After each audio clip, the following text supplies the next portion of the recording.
Boa noite, pessoal. Então, dando continuidade à nossa disciplina de Direito Penal 2, vamos tratar hoje das penas alternativas, né, as penas restritivas de direito, começando pela pena de prestação de serviços à comunidade, que está prevista no inciso 4 do artigo 43 do Código Penal, e no artigo 46 vem discorrendo sobre essa pena.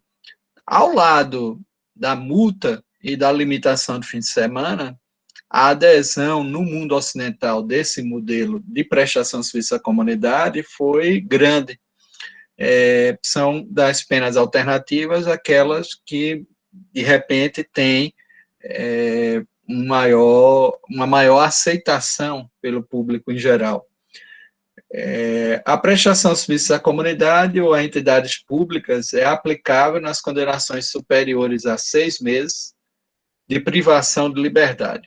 Então, tem um período mínimo para a aplicação dessa pena, porque até 6 meses das penas restritivas de direito pode-se aplicar a limitação de fim de semana ou, igualmente, apenas a pena de multa.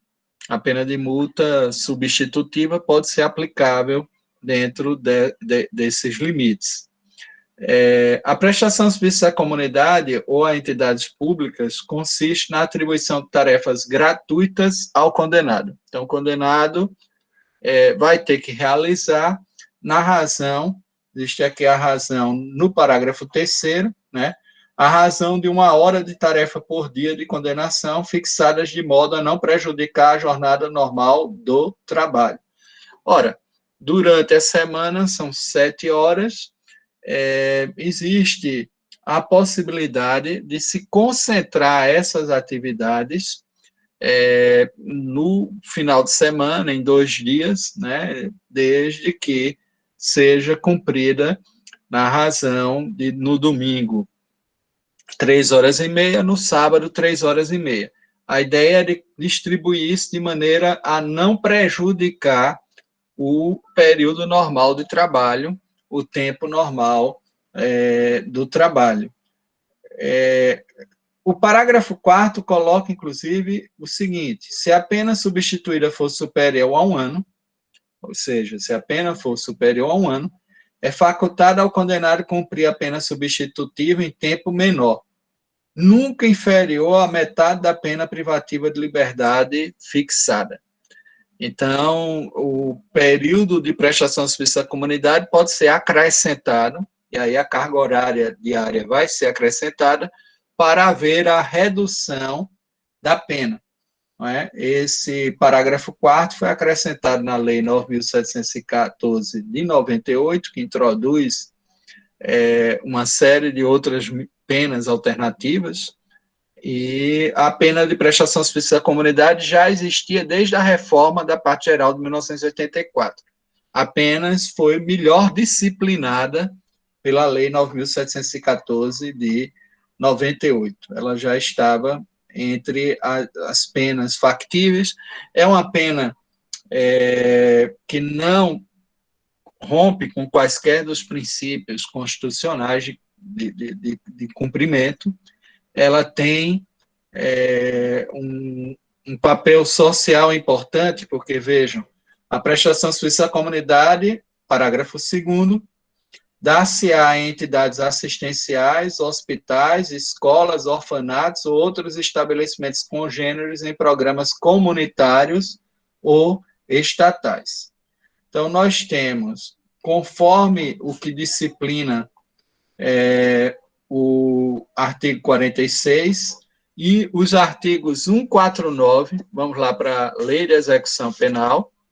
Sempre é importante fazer essa classificação também com o que está disciplinado pela Lei de Execução Penal. Os artigos 149 e 150 da LEP vão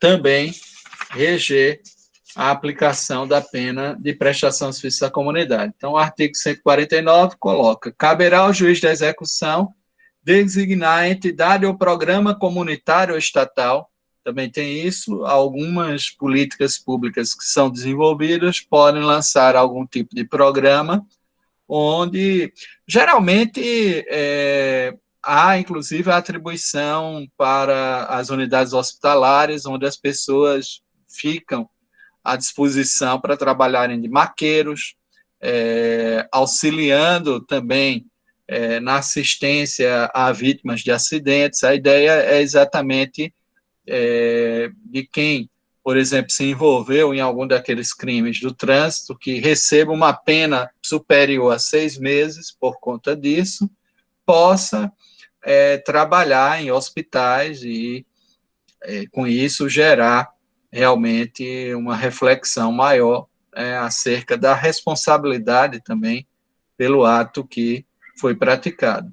Vejo que é possível que algumas dessas penas estejam também como medidas socioeducativas no Estatuto da Criança e Adolescente, que é o que ocorre com a prestação de serviço à comunidade. Então, vocês podem observar que há adolescentes com 14, 16 anos que podem também ter essa determinação, mas aí não é pena. É uma medida socioeducativa diversa daquela de internação, de maneira que não tem as mesmas características, embora estejam bem próximas, né, daquilo que pode ser determinado.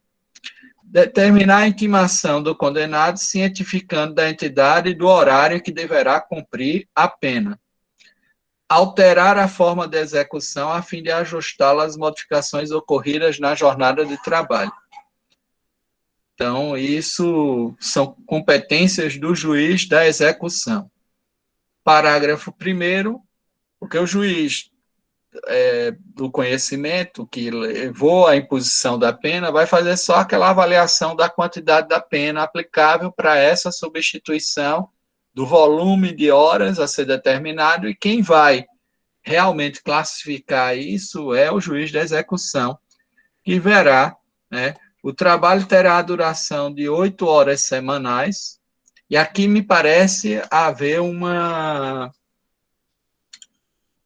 diferença com relação ao que determina o artigo 46 do Código Penal. Já se sabe que prevalece aquela ideia do próprio 46, que é a jornada de 1 hora diária, né? São 7 dias na semana, então a lei penal, ela retrata isso aí. 8 horas semanais será realizada aos sábados, domingos e feriados, ou em dias úteis, de modo a não prejudicar a jornada de trabalho nos horários estabelecidos pelo juiz. A execução terá início a partir da data do primeiro comparecimento. E aí ela vai, nessa substituição da pena privativa de liberdade que foi imposta, ela vai realizar, né, vai trazer essa possibilidade de fazer esse acompanhamento também. Bom, então, quando no artigo 150, coloca-se o seguinte: a entidade beneficiada com a prestação de serviço à comunidade encaminhará mensalmente ao juiz de execução relatório circunstanciado acerca das atividades do condenado, bem como, a qualquer tempo, comunicação sobre a ausência ou falta disciplinar. Aqui, nós tivemos um encontro há mais ou menos 3 anos, em 2017, exatamente para preparar essa questão da execução das penas alternativas de prestação de serviço à comunidade. Então, o juiz de execução, o Geraldo,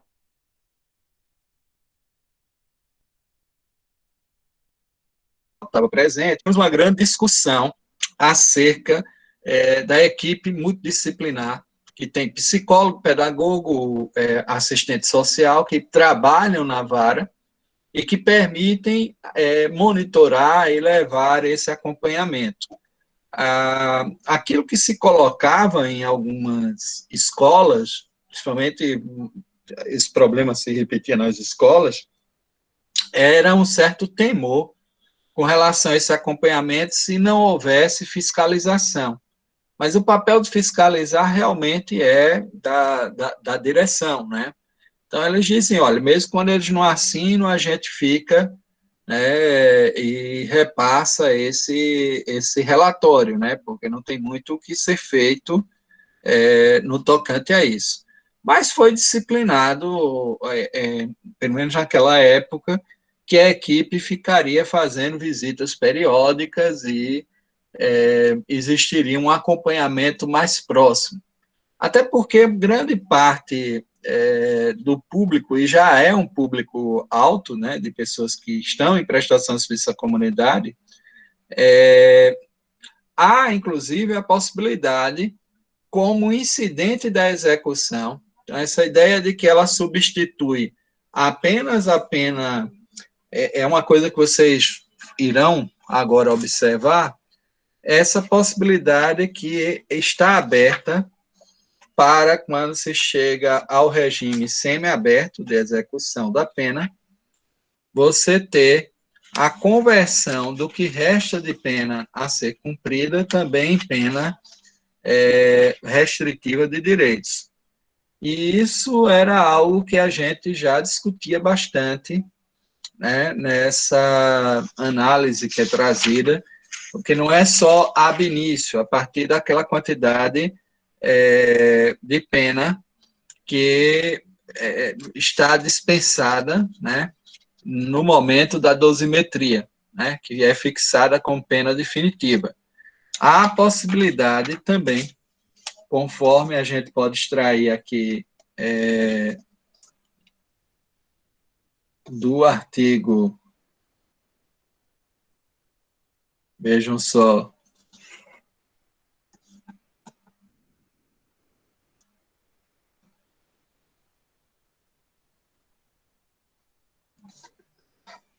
no artigo da execução,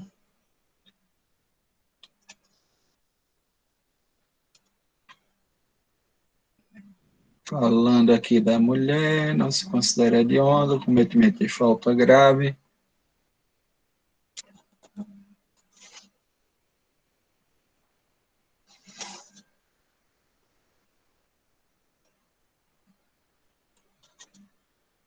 Então, o artigo 115, que trata do regime aberto, né, vai disciplinar as formas de execução, né, no regime aberto, mas, deixa eu ver aqui, ele vai retratar especificamente essa análise que eu coloquei aqui para vocês, da possibilidade dessa conversão em sede de execução.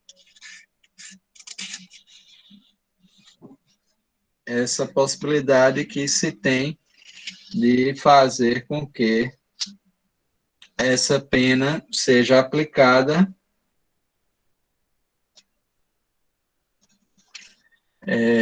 como uma forma de execução da pena, né? Sim, é o artigo 180. O artigo 180 coloca a pena privativa de liberdade não superior a 2 anos. Então, qualquer hipótese, quando faltarem pelo menos 2 anos de execução, poderá ser convertida em restritiva de direitos. Lembram quando a gente falou da autonomia, substitutividade e conversibilidade? Não é só porque a pena restritiva de direitos se converte em privativa de liberdade, mas também o inverso, que o restante de pena a ser executada na lei de execução penal permite essa conversão de pena privativa de liberdade em restritiva de direitos. Então, para que isso ocorra, essas situações que estão abaixo aqui, nos incisos 1, 2, 3 do artigo 180, têm que estar presentes. Quais sejam? O condenado esteja cumprindo já a pena em regime aberto. Tenha sido cumprido pelo menos 1/4 da pena. Então, o que existia uma discussão é se, nesse caso, persiste como competente o juiz da vara de execuções comum, já que ele vai fazer a conversão, ou ele vai, ao fazer a conversão, transferir essa execução, o monitoramento e o acompanhamento, principalmente que isso aqui vai se converter, por exemplo, numa prestação de serviço à comunidade,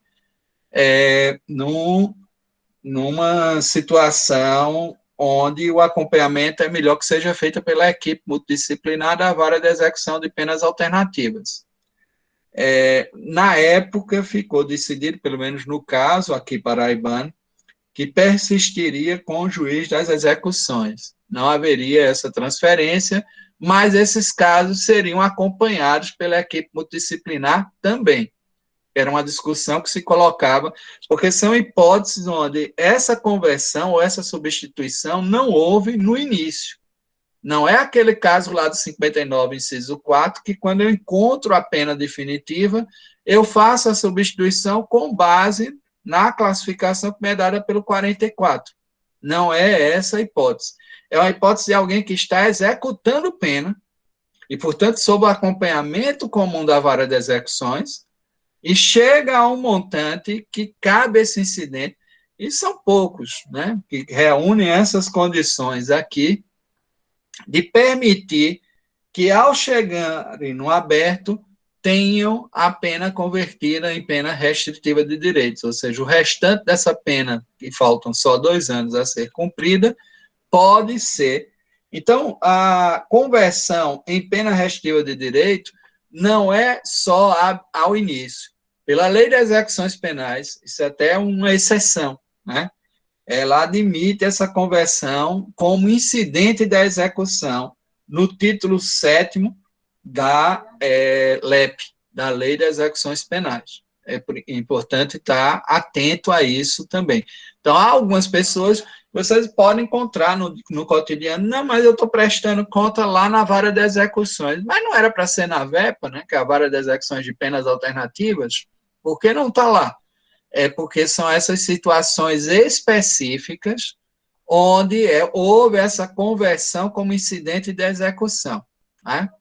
Não é aquele caso onde, desde o início, você está na execução da pena alternativa. Então, é uma hipótese específica. Eu não sei se em outros estados, quando é estabelecido esse incidente, já há transferência para a VEPA. Era até bom dar uma pesquisada para entender como é que isso funciona, né? Mas aqui, em princípio, não há, e aí gera uma certa confusão sobre o relatório, né? Por isso que tem que ter esse cuidado também de se observar. Foi uma coisa que, nesse encontro, né, com os diretores, houve também uma discussão com relação a isso. Porque uma coisa é quem já é encaminhado por lá pelo Geraldo, que é o juiz da vara de execução de penas alternativas, outra coisa é quem chega lá por conta desse incidente da execução, onde se converte o restante de pena que há, né, de 2 anos de pena, em pena alternativa, tá certo? Então, conforme o artigo 180 da Lei de Execuções Penais. Então, há essa possibilidade. Não é uma possibilidade comum, porque tem que reunir aquelas condições, estar no regime aberto, né? Os antecedentes, a personalidade autorizarem essa substituição. Você tem outras, exato, cumprir pelo menos 1/4 da pena, e nem todo mundo que vai estar dentro desse limite, né, Raíssa? Boa colocar aqui o artigo 180. Bom, então são essas as condições que devem estar reunidas, né, para que você faça também essa conversão. Então, é possível, né, dentro dessa análise. Bom, então, voltando para, além da prestação de serviço à comunidade, nós temos, a gente já viu que ela pode ser reduzida a pelo menos metade da pena, né, até a metade da pena, desde que você, obviamente, duplique a carga horária diária de prestação, né? Então, você tem aquele volume que você pode duplicar, e aí isso pode reduzir a pena pela metade. Além da prestação de serviço à comunidade, existe também a pena de limitação de fim de semana. Então, a limitação de fim de semana, aqui no artigo 48, a limitação de fim de semana consiste na obrigação de permanecer os sábados e domingos por 5 horas em casa de albergado ou estabelecimento adequado. Não tem sido feito em casa de albergado, pelo menos na Paraíba até o ano passado, era no próprio fórum criminal, ali no centro, onde no auditório do Tribunal do Júri se promoviam alguns cursos, alguns eventos. Era isso, inclusive, que, na época, o Geraldo queria que o projeto nosso de extensão se comprometesse, né, de tratar do pessoal que está na limitação de fim de semana e auxiliar a vara nesse sentido de ofertar esses cursos, né, algo que concorra, né, para a sua ressocialização, sempre observando momentos de reflexão, né, e algo que seja informativo e que possibilite, né, muitos desses crimes, principalmente do trânsito, envolve a questão da embriaguez, né, e aí possibilite reflexões sobre esse gerenciamento de risco, trazer essa oportunidade, né, que concorra, né, durante esse período, não é só ficar ali parado, aguardando passar a hora, porque no caso brasileiro, diferente do que ocorre, por exemplo, na Espanha, em outros países, onde essa limitação do fim de semana, na Espanha, por exemplo, é de 36 horas. O sujeito entra no sábado, só vai voltar para casa na segunda-feira. Então, há um período mais largo, né, de restrição dentro dessa instituição. Não é o nosso caso. No nosso caso, são 5 horas diárias, e aí, durante esse período, essas atividades devem ser ofertadas. O problema, na época que a gente colocou, é que não dava para assumir todo o período, senão todo mundo ia ficar em limitação de fim de semana. O ideal era uma cooperação entre várias faculdades, tem o UNIP, tem o IESP, tem a UFPB, e a gente pudesse assumir um final de semana no mês, né? Então, ficou-se de falar isso aí, porque era possível, sim, se programar para poder contribuir, né, e ajudar. Seria um projeto comunitário muito interessante esse, né? Já que há um volume já considerável, me parece que o ano passado eram mais de 100 presos, 100 presos não, 100 condenados, 100 presos não, né, porque é pena restiva, 100 condenados dentro dessa limitação de fim de semana, o que já nos permitiria um trabalho com com certo impacto social, né, com uma certa contribuição para lidar com essa permanência. Então, durante a permanência, serão ministrados ao condenado cursos ou palestras e atribuídas atividades educativas. Essa é a ideia central que envolve a limitação do fim de semana.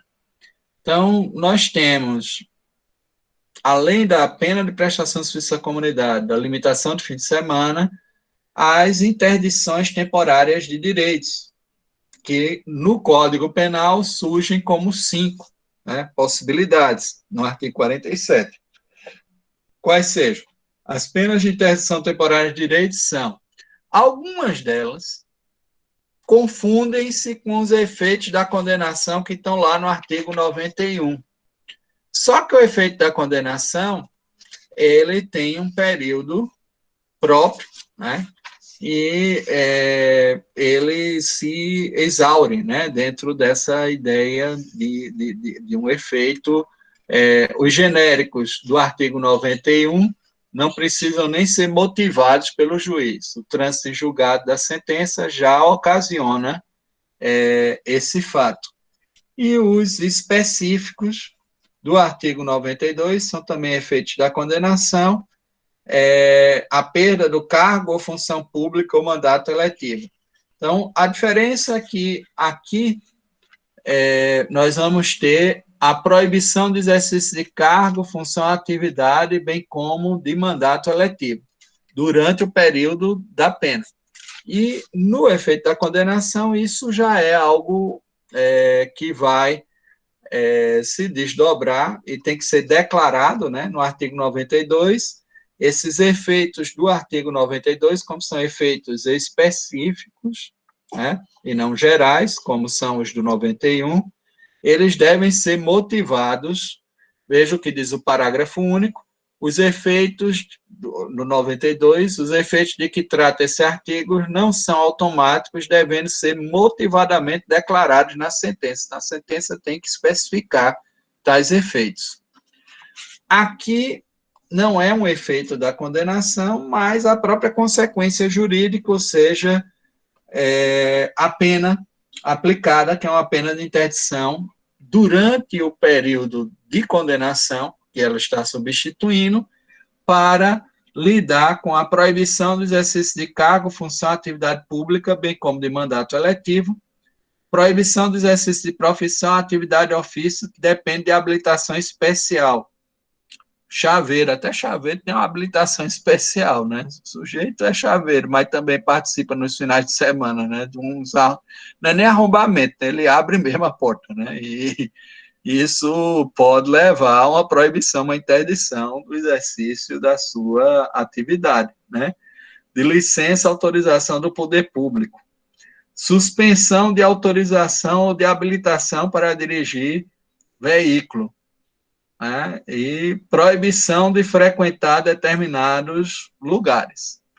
Tem essa ideia também, e muitas vezes a legislação específica vai detalhar qual o lugar, né? No Estatuto do Torcedor, nos crimes lá de multidão, praticados de torcida organizada, tudo, você vai ser detalhada essa proibição, ou de as medidas, ali existem até medidas alternativas, que não são propriamente penas, que já envolvem uma restrição. Então, no dia de jogo, o cara tem que se apresentar numa delegacia, ou então evitar, né, se apresentar, né, para alguém, uma autoridade pública, e não comparecer ao estádio, né? Então, essa ideia aí. Mas ali não é propriamente essa pena também. Algumas dessas medidas são medidas restritivas, como a gente disse. Obviamente, toda pena alternativa está vinculada a um modelo político criminal, a um movimento político criminal de desencarceramento, né? Então, busca, sobretudo, desencarcerar. Os movimentos político-criminais a gente poderia colocar aqui como movimentos de encarceramento ou desencarceramento, penalização ou despenalização. Lógico que se trata ainda de um modelo punitivo, porque são bases alternativas, mas são penas, mas existem medidas alternativas que são despenalizadoras, né? Elas não lidam com a ideia do cárcere, mas também não são propriamente penas, são aquilo que a gente chama de forma mais abrangente como medida alternativa. Luiz Flávio Gomes tinha uma frase fantástica, ele dizia que toda pena alternativa é uma medida alternativa, mas nem toda medida alternativa à prisão é uma pena. Existem muitas medidas alternativas à prisão que não são penas, como o caso do suci processual, da transação penal, do acordo, né, que pode ser feito e homologado, da composição, lembrando agora, da composição, são todas medidas alternativas à prisão, mas não são penas, porque não há trânsito em julgado, sentença penal condenatória, nem há imposição de pena. Então, quando eu falo em pena alternativa, eu estou falando de uma condenação. Tudo que a gente está se retratando no 47, é óbvio que muitas dessas medidas podem ser efeitos da condenação, podem surgir como medidas alternativas, mas propriamente como pena, elas são aqui retratadas dentro de uma condenação criminal, do artigo 47. Então, não é propriamente um movimento de despenalização, mas de desencarceramento. É essa a questão. Entre os vários movimentos político-criminais, envolve criminalização, descriminalização, penalização, despenalização, encarceramento, desencarceramento. E diversificação é dar outras respostas, que não somente aquela resposta exclusivamente punitiva, buscar outros institutos que podem responder ao conflito criminal, ao conflito penal. Tudo isso é observado de forma mais ampla, e não apenas dentro dessa perspectiva que nós estamos tratando aqui. Então, quando eu me refiro ao 47 em específico, eu não estou tratando das medidas, eu não estou tratando dessa ideia da diversificação, mas eu estou tratando de penas que estão substituindo a pena privativa de liberdade que foi imposta. Né? Então, a proibição de frequentar determinados lugares aqui não é aquela restrição que pode estar presente, por exemplo, lá no Estatuto do Torcedor, que é uma medida alternativa, porque se o sujeito descumpre o processo tem andamento, ele pode ser condenado. Aqui já não, aqui já foi condenado e o sujeito está proibido de frequentar um bar, um ambiente onde pode se concorrer à prática criminal dele. Né? Tem lugares, inclusive, que, como dizem os juízes, não precisa nem proibir a frequência, porque, em tese, o próprio ambiente já é um ambiente habitualmente criminoso, né? Como no caso das hipóteses, né, do 239 do Código Penal. Eu não preciso proibir, mas às vezes ocorre. Tem esses ineditismos aqui no Brasil, e a turma vai e proíbe o sujeito de frequentar, o que não precisaria proibir, porque, em tese, ele não deveria, desculpem, é o 229 do Código Penal. Nós temos manter por conta própria o terceiro estabelecimento em que ocorra exploração sexual, haja ou não intuito de lucro ou mediação direta do proprietário ou gerente. Trata-se aqui da casa de prostituição, ou seja, se existe nesses termos, eu não preciso nem estar proibindo ninguém de frequentar, né? Então, já é em si um ambiente que não se deveria frequentar, em princípio, né? Então, essa é a questão. Mas, às vezes, ocorre, né? Aí você vê recurso, vê agravo, vê tudo, né? O povo reclamando porque foi proibido. Aí disse, não, isso aí não, você proíbe ele de ir em outro ambiente, né, que concorre para a prática criminal dele, né, onde ele efetivamente pode se embriagar, ou ele pode motivar um crime de multidão, que é o estádio de futebol, aí tudo bem.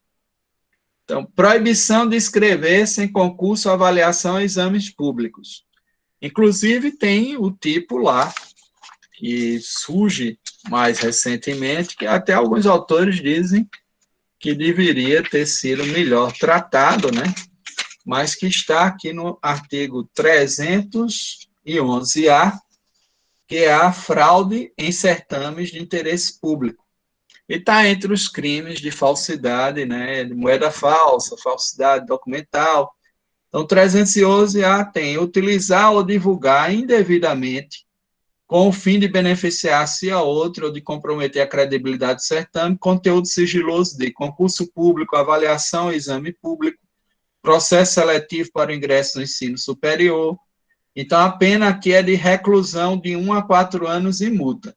Veja que no montante de pena que está estabelecido, como é, em geral, um crime que pode ser praticado sem violência e grave ameaça, ele se insere no contexto de uma dessas proibições, né? Durante o período da pena a que o sujeito for condenado, ele pode ficar proibido de inscrever-se em concurso público ou avaliação ou exame público. E isso, para o 311-A, é um fato comum, né? Então, essa questão. Óbvio que aí, pelo montante de pena, se ultrapassa um ano, lembrem-se que eu não posso aplicar somente uma pena restritiva de direitos. Eu terei que aplicar ou 2 penas restritivas de direito, aí pode ser essa, limitação de fim de semana, essa, prestação de serviço à comunidade, né? Ou uma pena restritiva de direito e multa. Então, pode ser essa e a pena de multa. Aí vocês vão dizer, mas lá no 311A, professor, o senhor já falou que tem multa. Pode haver também uma multa substitutiva? Pode. A multa ela pode ser originária, quando ela é a pena original que está ali empregada, e aí ela vem cumulativa ou alternativa à pena privativa de liberdade. Isso vai depender do caso concreto e dos tipos penais, né? O 311A, ele especifica essa multa originária, vejam aqui, né? Dentro de um limite que está aqui estabelecido, pelo que a gente observa, né, logo no caput do 311A, você vai ter a pena de reclusão de 1 a 4 anos e multa. Essa multa é uma multa aditiva, mas é originária. É uma multa que vem imediatamente empregada à conduta. Então, ela não é uma multa aqui substitutiva. Então, professor, como é que vai ser? Eu posso aplicar, na mesma hipótese, uma multa substituindo a privação de liberdade mais a multa originária? Sim, é possível. Tá certo? Não há nenhum impedimento.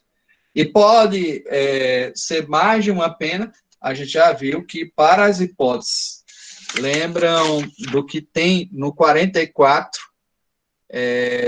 parágrafo 2º, quando diz, na condenação igual ou inferior a 1 ano, a substituição pode ser feita por multa, e a gente vai ver isso, ou por uma pena restiva de direitos.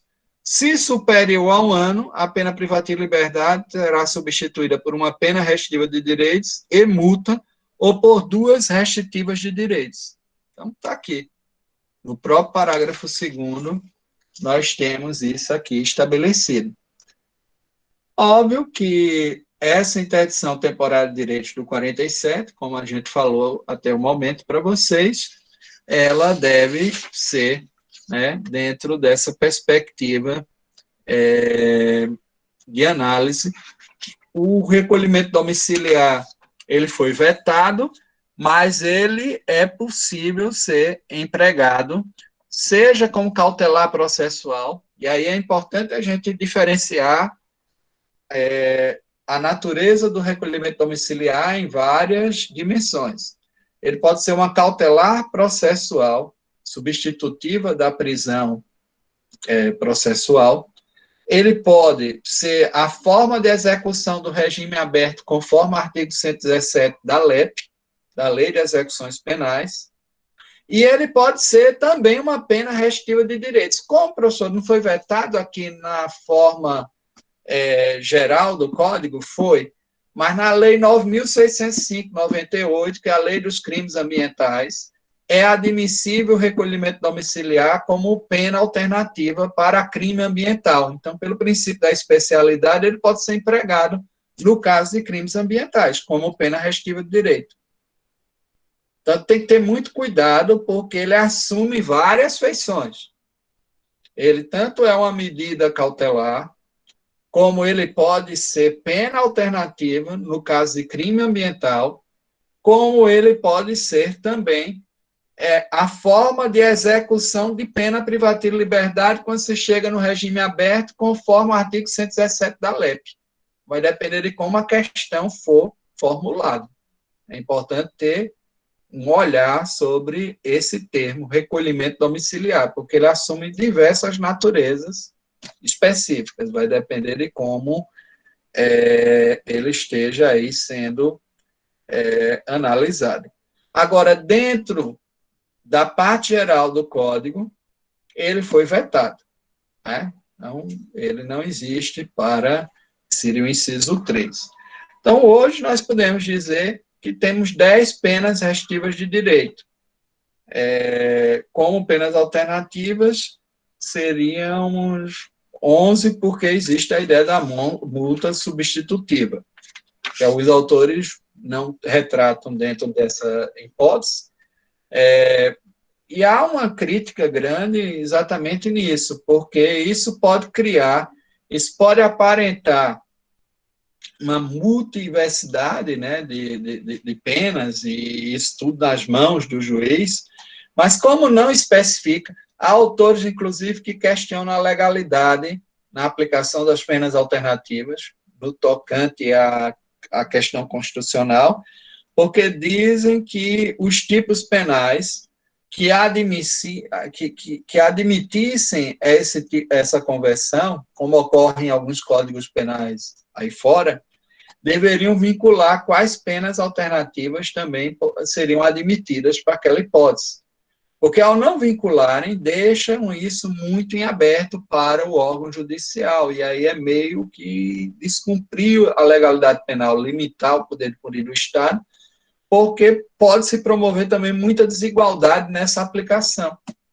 Quer dizer, pelo mesmo fato, alguém tem um tipo de acumulação bem mais branda, sei lá, uma limitação de fim de semana com multa, e outro vir com prestação de serviço à comunidade e limitação de fim de semana, ou seja, isso vai dando aos juízes uma abertura de composição dessas penas que não está convencionada.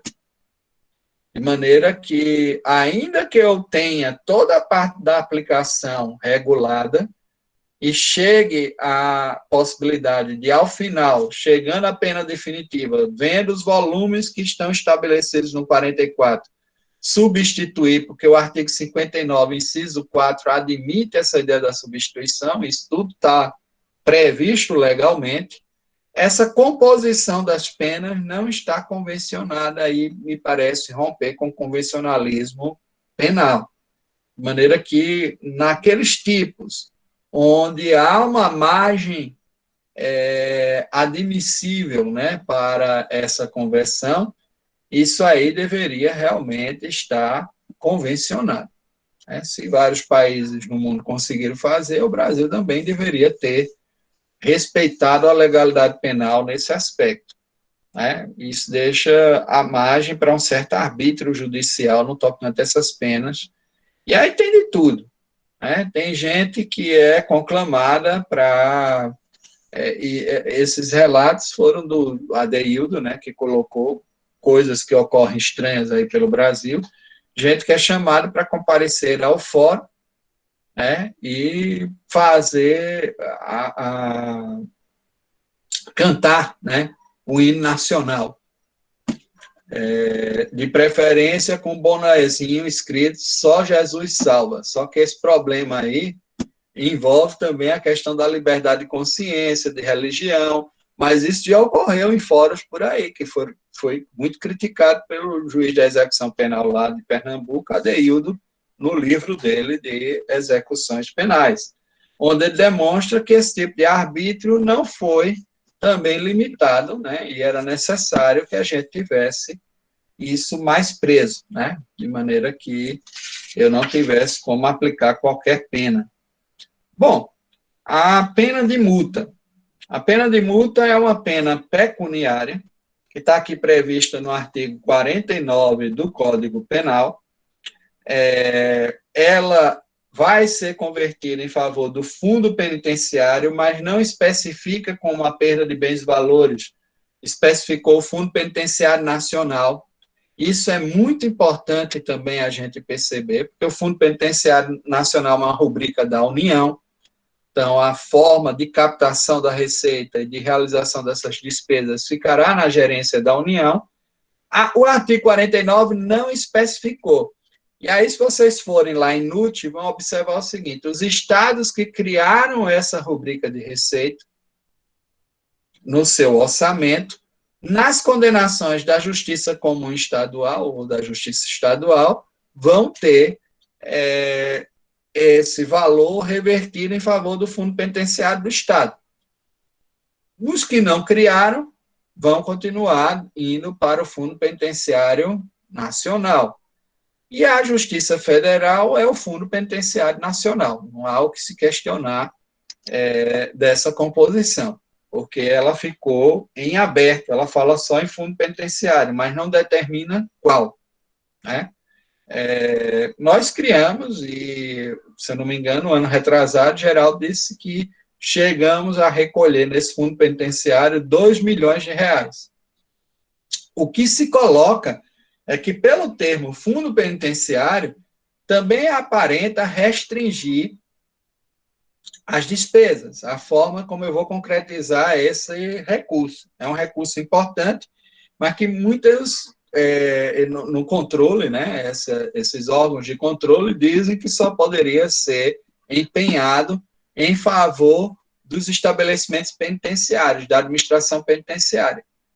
E isso traz também um certo transtorno, porque não é só aqui, mas também lá na multa por crime ambiental, onde há valores, às vezes, até maiores do que os que nós chegamos, né, dentro dos crimes comuns, porque são valores que envolvem também a ideia de reparação do dano. Mas uma multa ambiental aplicada em favor do fundo penitenciário não faz muita coisa. A ideia era que ficasse no fundo de proteção ao meio ambiente.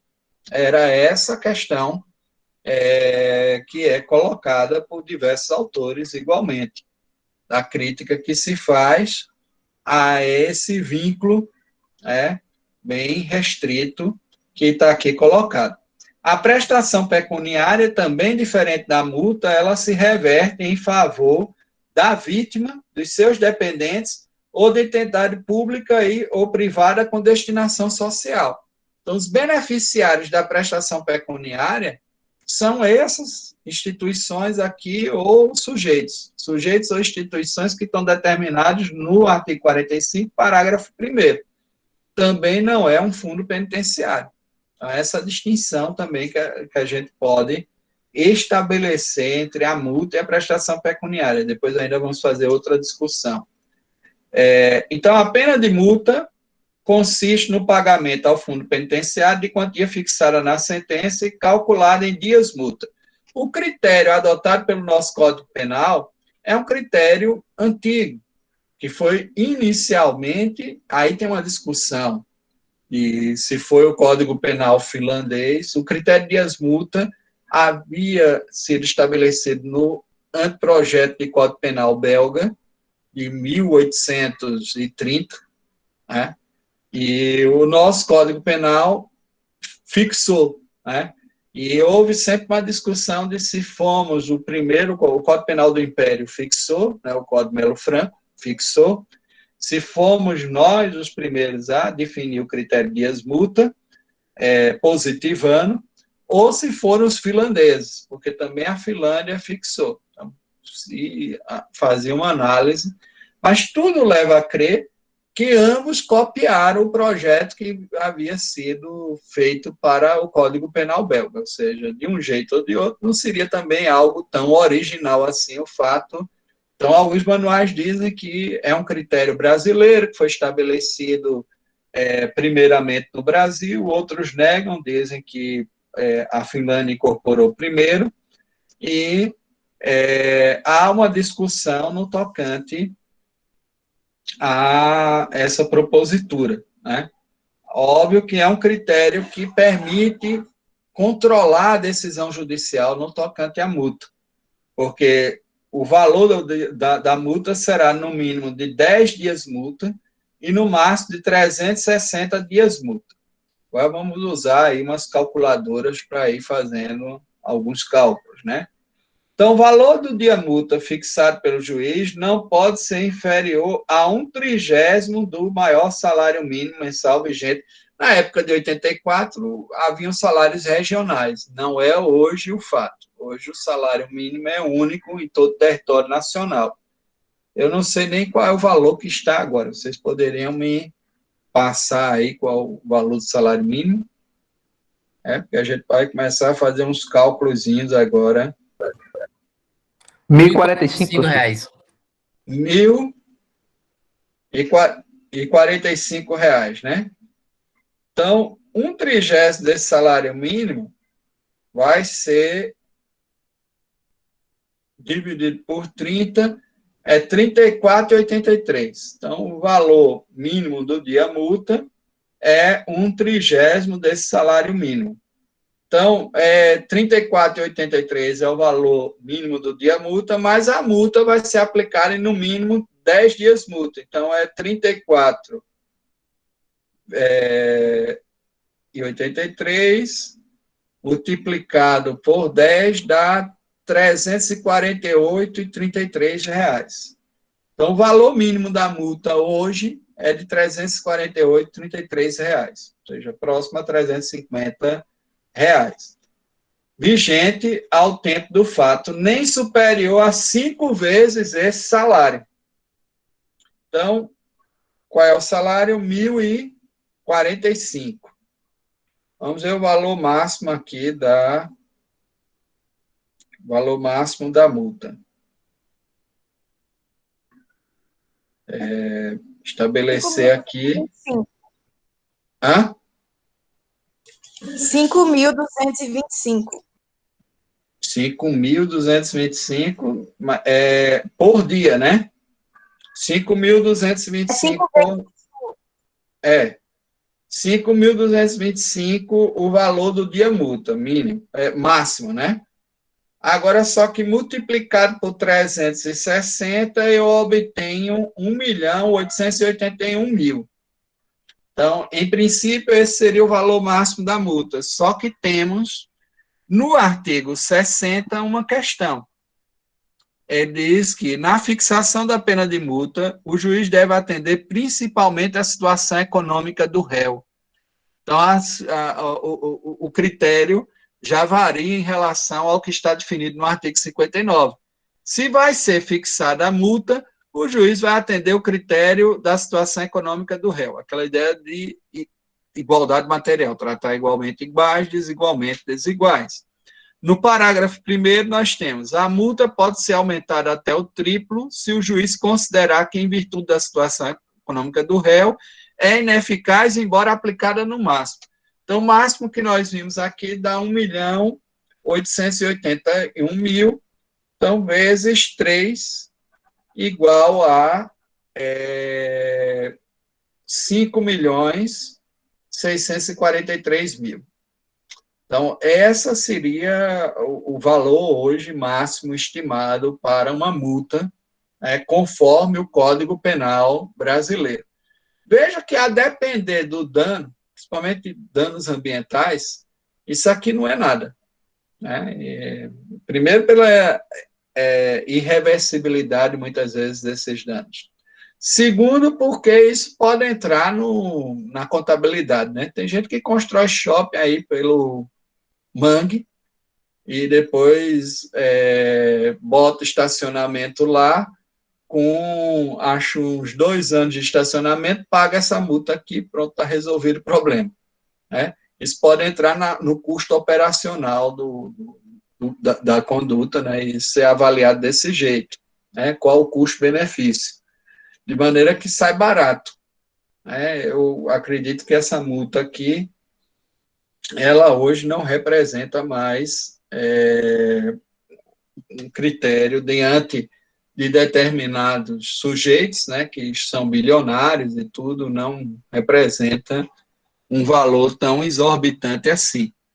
Né? Está dentro de um elemento, mesmo aplicado no máximo, que ainda promove uma certa desigualdade. E o mínimo dela, para ser extraído de alguns sujeitos, também é uma coisa pesada, né? Então, ela entra aí dentro de uma realidade que a gente precisaria fazer essa análise. Bom, então, o valor do dia multa é de pelo menos, não pode ser inferior a 1/30 do maior salário mínimo vigente, ou seja, do salário mínimo vigente, não é mais o maior salário mínimo vigente, mas o maior salário mínimo vigente.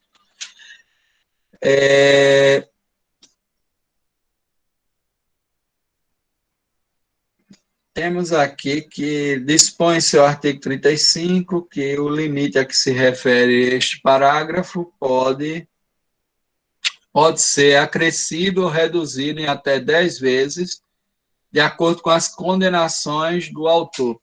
É a Lei 12.663, de 2012, que reforma essa parte no caso de crimes de colarinho branco, ainda estipula em 10 vezes e altera, dessa maneira, o artigo 60. Né? Então, teríamos que observar essa questão do que está no artigo 35 da Lei 12.663. 663. Vamos lá para ela. De 2012. É uma lei nova e vai permitir especificamente, no caso,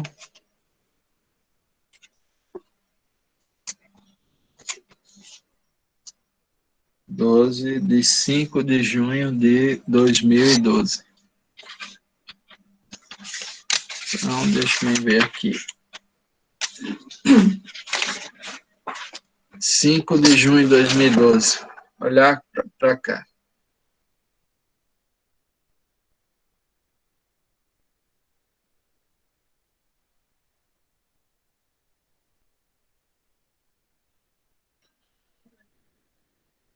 Porque ela só tratou da questão relacionada às medidas da Copa do Mundo e dos eventos que serão realizados no Brasil, ou seja, também as Olimpíadas, né? Então, no artigo 35, da lei, vamos lá para ele, estipulou-se o seguinte: na fixação da pena de multa prevista neste capítulo e nos artigos 41b e 41g da Lei 10.671, de 15 de maio de 2003, quando os delitos forem relacionados às competições, então só nessas competições esportivas, o limite a que se refere o parágrafo 1º do artigo 49 do Código Penal pode ser acrescido ou reduzido até 10 vezes, de acordo com as condições financeiras do autor da infração e da vantagem devidamente auferida.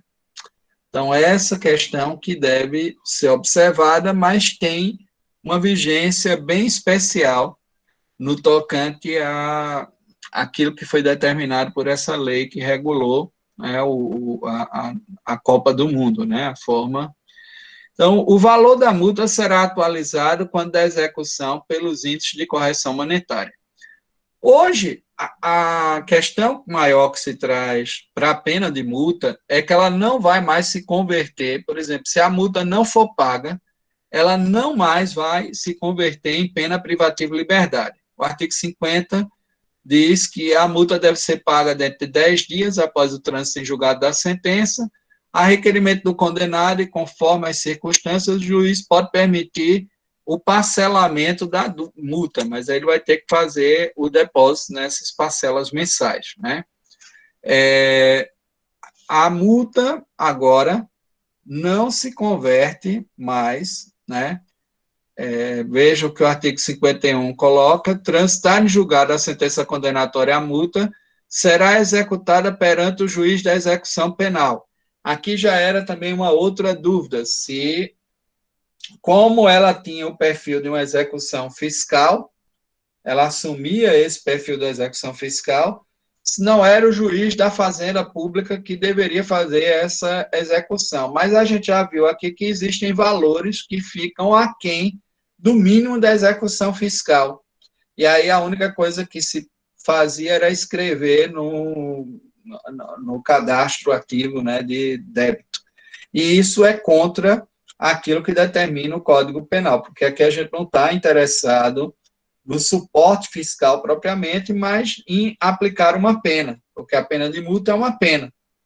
E aí existia essa transferência, muitas vezes, para a Fazenda Pública, e foi muito questionado, e aí, hoje, tem-se a certeza, com a Lei 13.964, né, de dezembro de 2019, né, de 24 de dezembro de 2019, hoje nós temos a certeza de que essa execução vai se dar na vara da execução penal, vai ser considerada dívida de valor, aplicada as normas relativas à dívida ativa da Fazenda Pública, ou seja, como crédito preferencial, né, dentro daquele modelo, né, que é estabelecido para a Fazenda Pública, como execução fiscal, inclusive no que concerne às causas interruptivas e suspensivas da prescrição. Então, também a multa hoje guarda essa especificidade. Esse artigo 51, que esclarece em definitivo qual o juízo competente, e aí exclui essa possibilidade, por exemplo, de não executar uma dívida que esteja aquém desse limite de execução fiscal, porque agora tem-se certeza de que a pena de multa é uma pena e ela será executada independente do valor. Quer dizer, mas eu vou gastar mais para executar os R$ 364 com deslocamento do oficial e tudo, do que propriamente ter receita. Mas aqui, tratando-se de pena de multa, vai ser assim, né? Ela é uma pena. Ela é observada como uma pena substitutiva, às vezes, da pena privativa de liberdade ou originária. Aqui não está retratando, em princípio, qual, mas ambas terão essas características. O que os autores colocam é: a multa substitutiva vai poder se converter em pena privativa de liberdade? Não. Essa conversão foi negada pela ideia do Instituto da Multa. Mas aí vem uma outra questão. A prestação pecuniária também não é uma pena pecuniária, ela não poderia, em tese, ter a mesma característica da multa e se converter numa execução em favor desses beneficiários. Aí muitos autores negam essa possibilidade porque dizem que o beneficiário, sendo a vítima, entidade pública ou privada com destinação social, não são contemplados pela possibilidade dos privilégios, né, da fazenda pública no tocante a uma execução, de maneira que eles não poderiam estar aí contemplados. E que a prestação pecuniária é vista como uma pena restritiva do patrimônio, é uma pena restritiva de direito. E, portanto, ela continuaria na inexecução dela, se convertendo em pena privativa de liberdade. Então, os autores dizem que a única pena pecuniária que foi excluída dessa possibilidade de conversão em pena privativa de liberdade foi propriamente a multa, porque hoje ela se converte em dívida de valor. Então, existem alguns motivos para isso. Dizem que os beneficiários não podem se valer dessas normas da execução fiscal. E, além disso, ela é uma pena restritiva de direitos e assim deve ser interpretada, dando seguimento àquela natureza, né, aquelas características da autonomia, da substitutividade e da conversibilidade. Então, elas são conversíveis em pena privativa de liberdade pelo resto de pena a ser cumprido, a partir do momento que o sujeito se torna inadimplente, né? Então, essa é a colocação da maioria. Eu, particularmente, acho que há a possibilidade dessa analogia, até porque essa ideia de dizer que é o beneficiário que vai se valer da execução fiscal é falsa, porque há uma execução em curso. Então, quem tem o interesse no cumprimento dessa pena é o Estado. O Estado fez a substituição e colocou essa medida como uma medida passível de ser empregada, e o termo prestação pecuniária também informa a ideia de ser algo que se converte em valor, em pecúnio, e, portanto, pode não haver também esse interesse da conversão em pena privativa de liberdade. Então, nesses casos, eu acho que é possível, sim, não há nenhum momento, qualquer impedimento para uma analogia em Bonaparte. Não é um entendimento majoritário. O entendimento majoritário é aquele que eu afirmei recentemente, de que a prestação pecuniária pode se converter em pena privativa de liberdade, porque ela não vai assumir jamais essa natureza da pena de multa. Então, esse era um outro momento que a gente trazia em virtude do beneficiário. Como o beneficiário não é o fundo penitenciário e, portanto, não é o Estado, eles acham que dá a ela as mesmas garantias e a mesma forma de execução da fazenda pública é equivocado. Mas o problema é que as pessoas não percebem que é um título executivo proveniente de uma sentença penal condenatória e, portanto, uma pena que deve ser executada. E aí quem tem o interesse em executar é o Estado. Ainda que ele execute para favorecer, aí é o que eles dizem, mas aí o Estado estaria agindo em nome, não. Ele, ao aplicar essa pena, ele aplicou optando por uma pena que iria beneficiar a vítima ou a entidade pública. Isso aí é independente, ou seja, foi uma opção pela pena de prestação mensal de natureza pecuniária que está aqui previsto no parágrafo 1º do 45. De maneira que, ao meu ver, não há nenhum impedimento nessa não conversão e conversão em dívida de valor também e execução. Né? Então, fica para vocês decidirem numa prova, é óbvio que eu colocarei um quesito aberto, onde a gente vai fazer essa análise. Então, no critério dias-multa, valor mínimo do dia são 10 dias-multas e o valor máximo são 360 dias-multa. Já vimos aqui que a multa substitutiva, a pena privativa de liberdade aplicada não superior a 6 meses pode ser substituída pela de multa. Hoje, pelo que diz o artigo 44, a multa pode ser a única aplicada, veja, no 44, parágrafo 2º, a uma pena que vá até 1 ano. E há uma razão para isso, porque está bem próximo à ideia dos 360 dias multa. Embora também não esteja mais se convertendo em pena privativa de liberdade, porque ela se converte em dívida de valor, conforme o artigo 51 do Código Penal. Então, essa segunda parte aqui do parágrafo 2º, com a alteração que foi inserida pela Lei 9.714 de 1998, cai por terra, né, deixando o critério na fixação da pena de multa é sempre essa situação econômica do réu que vai ser averiguada no momento da sua aplicação.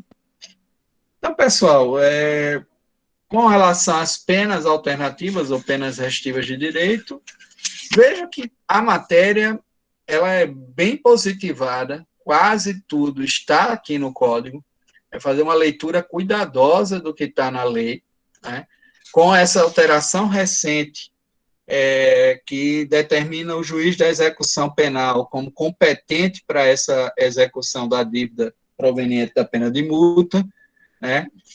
Da Lei 13.964, e os cuidados naquela ideia do recolhimento domiciliar, qual a natureza jurídica que ele assume, né, em diversos contextos, e da interdição temporária de direitos no artigo 47, não confundir ela com os efeitos de condenação, porque eles são vistos ou são aplicados num único momento, aqui não, é substitutivo da pena, então vai durar enquanto a pena estiver substituindo a pena privativa de liberdade que está ali imposta. Também não confundir com algumas medidas alternativas à prisão aplicadas em várias legislações especiais, né? Desde o acordo que está lá posto para o sucídio processual, que pode vir uma proibição de frequentar determinados lugares, mas dentro de uma medida alternativa à prisão, que não é pena ainda, e, portanto, não é a pena de interdição temporária de direitos, conforme esteja aqui no artigo 47 do Código Penal. É preciso termos cuidado, porque várias dessas medidas, elas podem ser só medidas alternativas à prisão, e não serem propriamente uma pena, né? Elas só estão aparentando isso. E não confundir com os efeitos dos artigos 91 e 92, que são os efeitos de uma condenação criminal, tá certo? Com isso, acho que hoje a gente termina por aqui, e quando for na sexta-feira, vamos dar continuidade tratando do suicídio e livramento condicional já, tá certo? Que são 2 institutos extremamente importantes. Então, um abração, até sexta, tá certo? Para todos. Boa noite, prof. Até Boa noite. sexta. Boa noite, professor. Boa noite. Boa noite, pessoal. Até sexta. Boa noite, professor. Boa noite, mano. Boa noite a todos. Até sexta, professor. Até sexta, Rosa.